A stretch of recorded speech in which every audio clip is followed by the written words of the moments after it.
బ్రిజ్భూషణ్ నిర్దోషేట మహిళా రిజ్లర్లకు వేధింపుల కేసులో ఆయనపై ఆరోపణలకు ఆధారాలు లేవన్నటువంటి ఢిల్లీ కోర్టు తీర్పుపై రెజ్లర్ వినేష్ ఫోగట్ ఆక్రోశం. మాజీ ఎంపీ పలుకుబడి ఉపయోగించారు.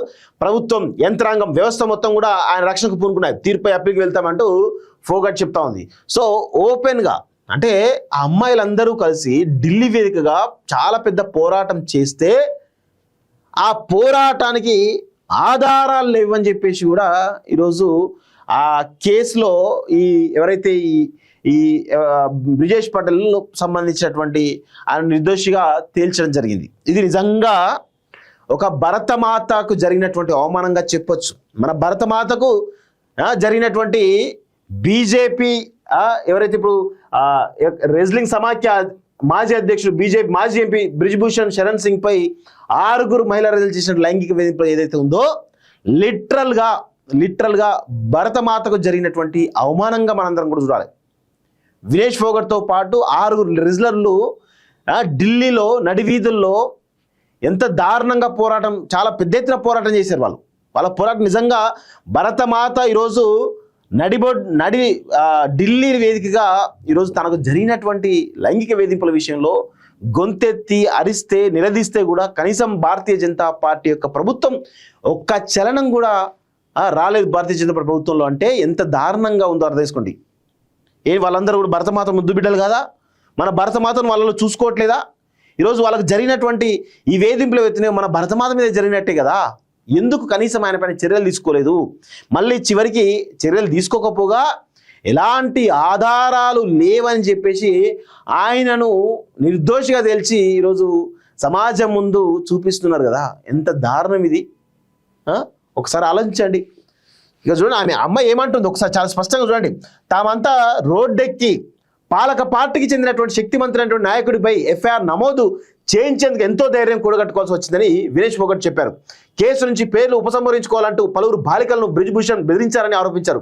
అయినా చాలా మంది రెజ్లర్లు తమ వెంట నిలిచారని, కోర్టులో పోరాడారని తెలిపారు. కోర్టు బ్రిజ్భూషణ్ను దోషిగా నిర్ధారించకపోవడం తమను కలిసివేసిందని, తాము ఆశ కోల్పోలేదని, పోరాటం కొనసాగిస్తామని సాక్షి మాలిక్ బజరంగ్ పునియా ఎక్స్లో ప్రకటించారు. చూడండి, అప్పటికే ఆయనకు కేంద్ర మంత్రి, భారత రెజ్లింగ్ సమాఖ్యకు సంబంధించినటువంటి జాతీయ అధ్యక్షుడు. సో ఆ వ్యక్తి పైన వీళ్ళు ఎందుకు పోరాటం చేయాలి? వీళ్ళు ఈరోజు రెజ్లింగ్లో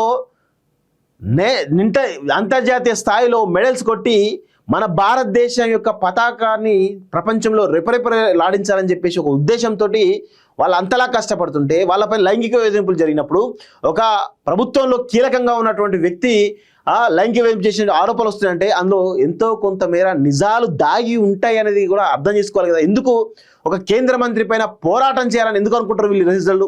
వీళ్ళకు ఉండేటువంటి అవసరం ఏంది? అదే ఒకవేళ కేంద్ర మంత్రికి అనుకూలంగా ఆయన చెప్పినట్టు వింటే ఈరోజు వాళ్ళకు రకరకాల అవకాశాలు వస్తుండే కదా, ఫైనాన్షియల్గా ప్రభుత్వ పరంగా రకరకాల అవకాశాలు ఇస్తుండే కదా. ఎందుకు పోరాటం చేసారు? డబ్బులు వస్తాయని పోరాటం చేస్తారా? లేకపోతే ఇంకేమైనా కారణాలు ఉంటాయా? నిజాయితీగా ఉన్నారు, మమ్మల్ని వేధించిండ్రు అనేది స్పష్టంగా అర్థమవుతుంది కాబట్టి కదా వాళ్ళందరూ కేసు పెట్టారు కేంద్ర మంత్రి మీద. భారతీయ జనతా పార్టీ ఎంత దారుణానికి ఒడగట్టిందో ఒకసారి మనం గమనించండి. లిటరల్గా భరతమాతకు జరిగినటువంటి అన్యాయంగానే మనం చూడాలి, బీజేపీ ఇచ్చిన అన్యాయంగానే మనం చూడాల్సిన అవసరం అయితే ఉంటుంది. ఇదే విషయంలో వేరే అన్య మతస్థులు ఉంటే గనక, వేరే మతాల వాళ్ళు ఉంటే కనుక ఎంత దారుణంగా మాట్లాడేవాళ్ళు వీళ్ళంతా కూడా. ఒకసారి ఆలోచించండి, మనందరూ కూడా ఆలోచించాల్సిన అవసరం అవుతుంది, భారత సమాజం అంతా కూడా. సో ఇదేనా మహిళా సాధికారత అంటూ విపక్షాలు దుమ్మెత్తిపోస్తున్నాయి.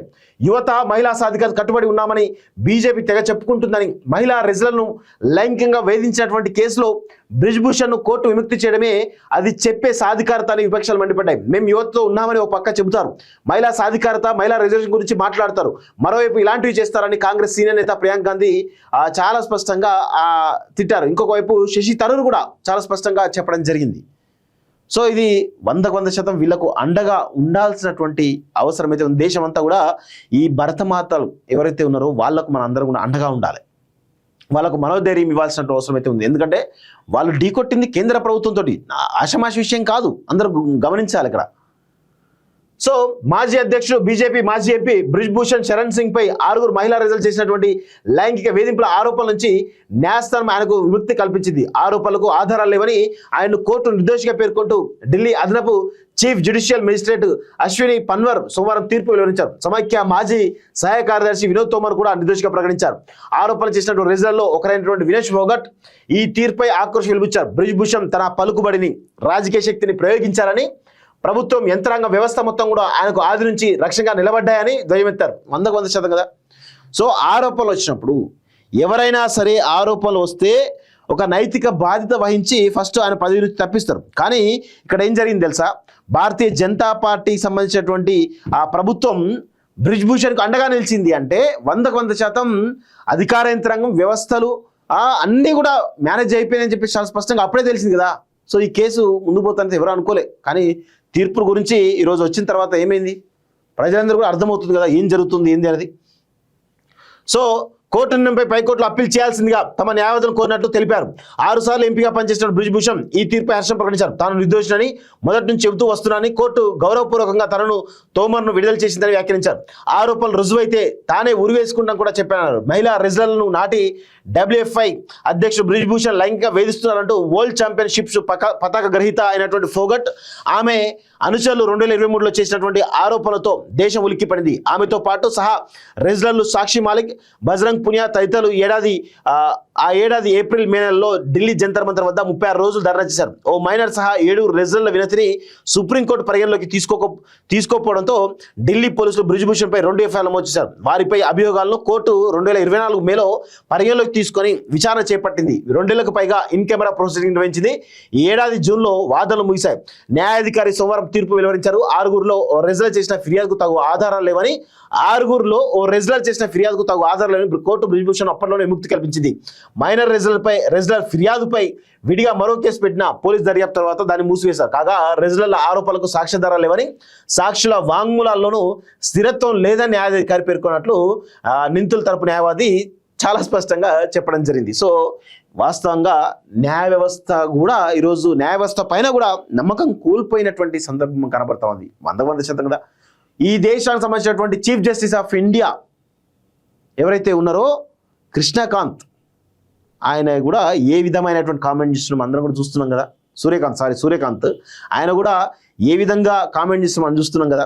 CJP ప్రొటెస్ట్ల పైన కానీ లేకపోతే ఈ దేశ యువత పైన కానీ కాక్రోచ్తో పోలుస్తూ చేసినటువంటి వ్యాఖ్యలు ఏ విధంగా దుమారమైనవి చూస్తున్నాం కదా. సో ఇంత దారుణమైనటువంటి వ్యవస్థలన్నీ కూడా మొత్తం నిర్వీర్యం అయిపోయినాయి. ఆర్థిక వ్యవస్థ కుంటుపడిపోయింది.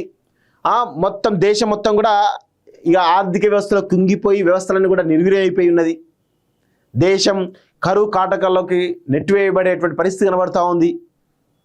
సో ఏం లేదు, మనం ఏమైనా అంటే ఒక మత విద్వేషాలు రెచ్చగొట్టాలి, ఇంకే ఓట్లు దండుకోవాలి, ఇదే పరిస్థితి కనబడుతుంది తప్ప దేశాన్ని అభివృద్ధి చేద్దానేటువంటి ఒక సోయిలైనటువంటి చాతగాని ఈరోజు దద్దమ్మ పాలన మన దేశంలో నడుస్తూ ఉంది.